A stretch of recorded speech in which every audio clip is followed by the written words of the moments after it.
E aí, pessoal, prontos para mais um mergulho profundo? Dessa vez a gente vai se aventurar por um tema que, olha, é de arrepiar.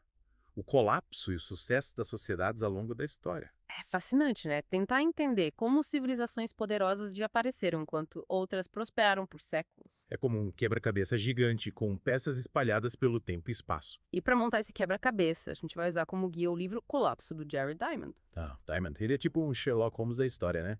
Investigando as pistas, buscando padrões. Exatamente. E ele nos leva para lugares incríveis da Ilha de Páscoa aos Vikings, passando por Montana e até a China dos dias de hoje. Falando em mistério, acho que a primeira peça do nosso quebra-cabeça é entender o que exatamente significa colapso societal.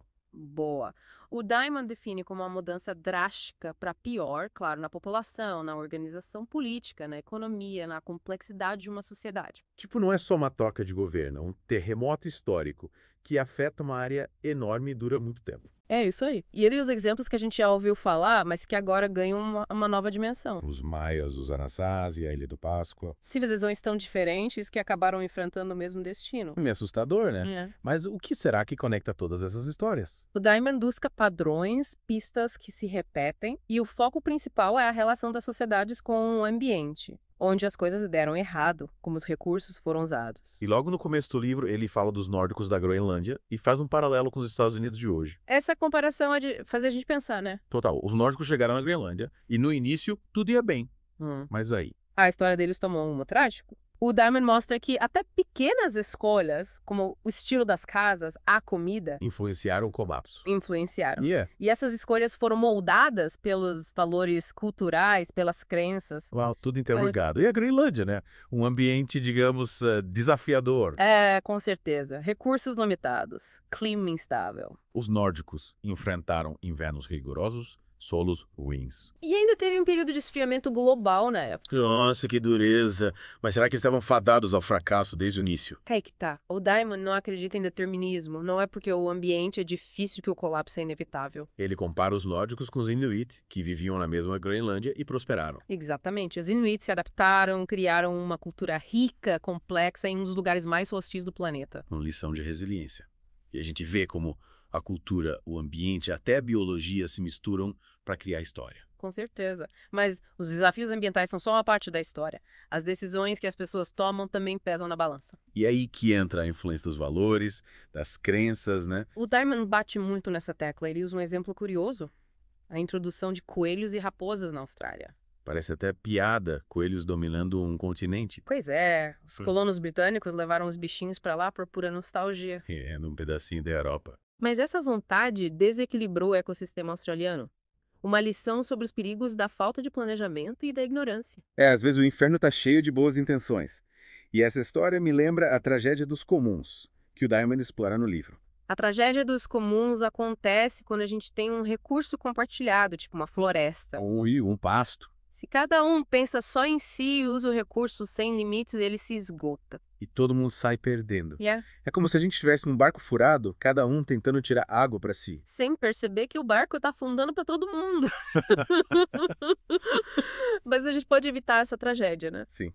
Existem sociedades que conseguiram. O Diamond fala de duas abordagens, de cima para baixo e de baixo para cima. E ele usa exemplos para explicar, como as comunidades da Nova Guiné e o Japão da era Tokugawa. Nas terras altas da Nova Guiné, as comunidades criaram práticas sustentáveis por milhares de anos. Um exemplo de como soluções de baixo para cima, vindas da sabedoria popular e da colaboração, podem garantir a sobrevivência. Impressionante. Já no Japão Tokugawa, a coisa foi diferente. Lá, o governo centralizado implementou políticas de cima para baixo. O shogunato viu o desmatamento como uma ameaça e agiu rápido. Criou leis, incentivou o reflorestamento, controlou a população. E deu certo. A floresta se recuperou, os recursos foram preservados, a sociedade prosperou, um governo forte com visão de futuro pode fazer a diferença. Uau! A gente vê que existem caminhos para o sucesso, mesmo com desafios enormes. Mas o que a gente pode aprender com tudo isso? Será que as lições do passado podem nos ajudar hoje? Essa é a grande questão e é sobre isso que a gente vai conversar na segunda parte do nosso mergulho. Preparem-se para conectar o passado com o presente. Mergulhando de volta no colapso, pessoal. Na primeira parte, a gente viu como as decisões das sociedades, certas ou erradas, influenciaram o destino delas diante dos desafios ambientais. Mas será que o tamanho de uma sociedade faz diferença na hora de encarar esses problemas? Faz sentido a pergunta, né? A gente imagina que sociedades maiores, com mais recursos, teriam mais chances de superar as crises. Mas será que é sempre assim? Aí que o Dharma nos surpreende. Ele mostra que não existe essa regra simples. Tanto sociedades pequenas quanto grandes podem acabar em colapso. Sério? E que exemplos ele usa para mostrar isso? Lembra da Ilha de Páscoa? Uma sociedade pequena, isolada no meio do Pacífico. Sim, lembro. Apesar do tamanho e da distância, ele sofreu um colapso ambiental devastador. Desmatamento, excesso de gente, briga por recursos. Tamanho não é documento. Mas e as sociedades grandonas, tipo a China? Que desafios elas enfrentam? A China é um caso super interessante. População gigantesca, crescimento econômico acelerado.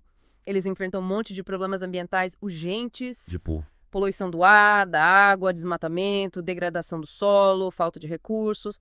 É um jogo de xadrez, cada movimento tem consequências enormes. e essas consequências afetam só a China ou o mundo todo? Olha, as consequências são sérias e podem ter um efeito dominó, sabe? Na China, a poluição afeta a saúde da galera, a produção de comida, a qualidade de vida. A China é um gigante, né? E no cenário global, a China é um dos maiores emissores de gases de efeito estufa, um dos maiores consumidores de recursos naturais. Ou seja, impacta diretamente a crise climática global. E aí tem solução. O Daime dá alguma esperança. O Diamond é um cara otimista. Ele acredita que a China tem potencial para dar a volta por cima, mas precisa agir rápido e com inteligência. O que sugere? Políticas eficazes, investimento em tecnologias limpas e, principalmente, mudança nos padrões de consumo. Então não adianta só o governo agir, né? Não. A população também precisa fazer a sua parte. Mudar os hábitos de consumo, repensar o estilo de vida, buscar alternativas mais sustentáveis. E essa mudança de mentalidade precisa ser global, né? Exatamente. É como remar um barco gigante.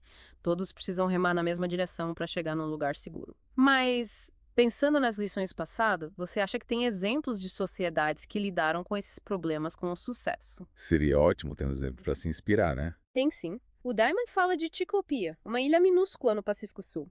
Eles têm um sistema de gestão florestal comunitária que funciona há séculos. Tikopia? Nunca ouvi falar. Como funciona esse sistema? Imagine uma ilha com recursos limitados, onde a população vive em harmonia com a natureza há séculos. Uau! Eles controlam o tamanho das famílias, diversificam as fontes de alimento e praticam agrofloresta. E tudo isso de forma coletiva, com decisões tomadas em conjunto pela comunidade. Que legal. Mas será que esse modelo funcionaria em outros lugares? Em sociedades maiores e mais complexas? É um desafio e tanto adaptar esse modelo, mas podemos tirar lições importantes da experiência de Tikopia. A ênfase na comunidade, na colaboração, no conhecimento tradicional, no respeito pelos limites da natureza. São princípios que podem nos guiar. Mas e as sociedades que não têm essa tradição de comunidade e colaboração? O que acontece com elas? Calma, nem tudo está perdido. O Diamond também mostra exemplos de sociedades que superaram crises ambientais com uma abordagem mais de cima para baixo, liderada pelo governo. Lembra do Japão da era Tokugawa? Sim, eles conseguiram reverter o desmatamento com medidas drásticas. É isso aí. Leis para controlar o corte de árvores, reflorestamento em larga escala, uso de combustíveis alternativos. E o mais importante, eles tiveram sucesso. A floresta se recuperou, os recursos foram preservados e a sociedade japonesa prosperou. É a prova de que a ação do governo, junto com a participação da sociedade, pode dar certo. Mas e a gente, como indivíduos? O que podemos fazer para contribuir para um futuro mais sustentável? O Diamond acredita no poder das ações individuais. Ele nos incentiva a sermos consumidores conscientes, a repensar nossos hábitos de consumo, a reduzir nosso impacto no dia a dia e a apoiar empresas que lutam pela sustentabilidade. Ou seja, cada escolha que a gente faz pode fazer a diferença, né? Exatamente. Economizar água e energia, reduzir o consumo de carne, usar transporte público, evitar o desperdício e escolher produtos sustentáveis. Pequenas ações que, quando multiplicadas por milhões de pessoas, viram um tsunami de impacto positivo. É isso aí. Já além das ações individuais, é importante se engajar em causas ambientais, pressionar os políticos por leis mais justas e espalhar informação sobre a importância da sustentabilidade. A união faz a força. Mas, voltando ao livro, o Diamond fala que o colapso pode ser uma oportunidade de aprendizado ou reconstrução. Como assim? O fim de uma civilização pode ser algo positivo. É uma ideia que parece estranha, mas faz sentido. Às vezes a gente precisa romper com o passado para construir algo novo e melhor. Tipo, recomeçar do zero. É. O colapso, por mais triste que seja, pode ser um empurrãozinho para mudar. A gente pode aprender com os erros e construir um futuro diferente. É como se a gente estivesse diante de um terreno vazio, pronto para ser reconstruído. Exatamente. A gente pode escolher construir algo novo, inovador, ou repetir os mesmos erros e acabar no mesmo lugar. A escolha é nossa. Que reflexão. É como se o colapso fosse um alarme, uma chance da gente repensar nossos valores e nossa relação com o planeta. E a partir dessa reflexão construir um futuro mais justo, equilibrado e sustentável. Essa é a mensagem principal do Diamond. O colapso não é inevitável. A gente tem o poder de mudar o rumo da história e construir um futuro melhor para todo mundo. E a hora de agir é agora. E aí, pessoal?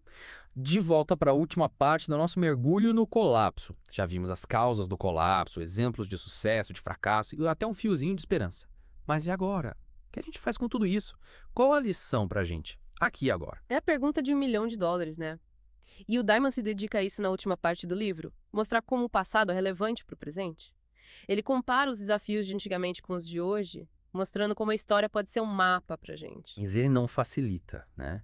A lista de problemas ambientais que ele apresenta é de tirar o fôlego. Desmatamento, mudanças climáticas, poluição, quanta coisa. Pois é, a lista é grande e dá medo. São 12 problemas, todos interligados, e a globalização piora tudo.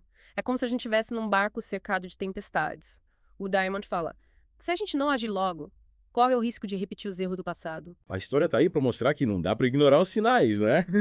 Mas, e aí ele dá alguma esperança. Sim, ele acredita que a gente pode aprender com o passado, inovar, cooperar. A gente tem as ferramentas para evitar o colapso, mas precisa usá-las direito.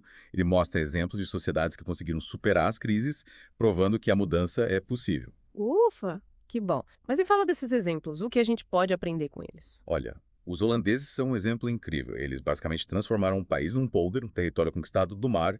Eles enfrentaram a força da natureza com engenhosidade e criaram tecnologias para controlar a água, mostrando que dá para viver em harmonia com o ambiente, mesmo em condições difíceis. A gente sempre subestima a capacidade humana de superar obstáculos, né? E por falar em tecnologia, ela é fundamental para encontrar soluções, né? Com certeza. Energias renováveis, agricultura sustentável. A gente tem um monte de ferramentas. Mas não basta ter tecnologia, precisa ter vontade política, investimento e principalmente uma mudança de mentalidade. E a gente precisa repensar nosso consumo desenfreado, nossos hábitos, buscar um estilo de vida mais equilibrado.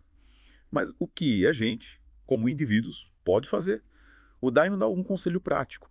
Ele não dá uma receita de bolo, mas incentiva a gente a sermos agentes da mudança em tudo. Como consumidores, cidadãos, profissionais. Ele fala para a gente fazer escolhas conscientes, usar nosso poder de compra para apoiar empresas sustentáveis, participar de causas ambientais, pressionar por políticas públicas que protejam o planeta. Ou seja, cada um de nós tem um papel importante na construção de um futuro melhor, né? Exatamente. É como construir uma teia. Cada fio, cada ação, por menor que seja, contribui para formar uma rede forte. E é essa rede que vai nos sustentar no futuro. Economizar água e energia, reduzir o consumo de carne, usar transporte público, evitar o desperdício, escolher produtos sustentáveis, parece pouco, mas quando muita gente faz, o impacto é enorme. É verdade. A gente precisa lembrar que nossas ações afetam o planeta e as futuras gerações. Mas voltando ao livro, o Diamond diz que o colapso pode ser uma oportunidade de aprendizado. Como assim? O fim de uma civilização pode ser algo bom. É uma ideia forte, né? Mas às vezes a gente precisa passar por momentos difíceis para entender o que realmente importa.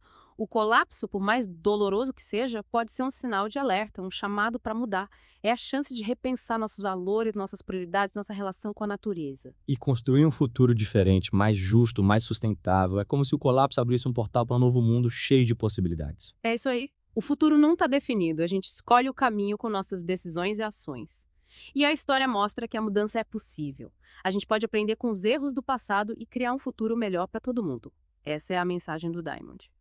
Um chamado para ação, um convite para construirmos um futuro mais sustentável e cheio de esperança. Que mensagem inspiradora para terminar nosso mergulho no colapso. A gente aprendeu sobre as causas do colapso, viu exemplo de sucesso e fracasso e descobriu que o futuro está nas nossas mãos. Agora é com a gente. É isso aí. A história não é só coisa do passado, ela serve para guiar o presente e inspirar o futuro. Vamos usar as lições que a gente aprendeu para construir um mundo mais justo, equilibrado e sustentável para todo mundo. E aqui termina o nosso mergulho profundo no colapso.